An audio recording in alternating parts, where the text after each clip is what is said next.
అధికారంలో ఉన్న 10 సంవత్సరాలు మహిళలను ఏ విధంగా పట్టించుకోకుండా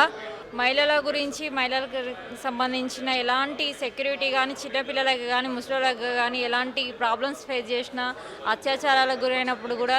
ఒక మాట మాట్లాడని కేసీఆర్ కేటీఆర్ హరీష్ రావు గారు ఇవాళ అధికారం పోగానే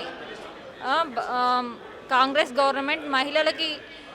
కనీసం ఇంటి నుంచి బయటకు వచ్చి ఈ రాష్ట్రంలో ఉన్న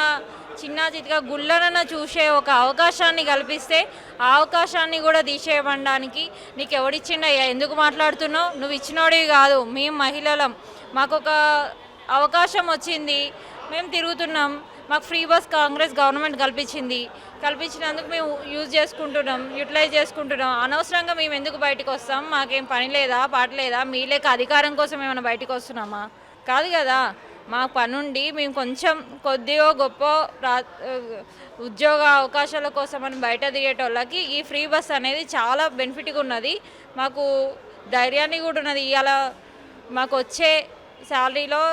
సగం జీతం అప్పుడు బస్సులకి ఛార్జీల కోసమే పోయేది, ఇలా ఫ్రీ బస్ వల్ల మాకు బెనిఫిట్ జరుగుతుంది. కాంగ్రెస్ గవర్నమెంట్ తీసుకున్న ఈ ఫ్రీ బస్ అనే నినాదం మాకు చాలా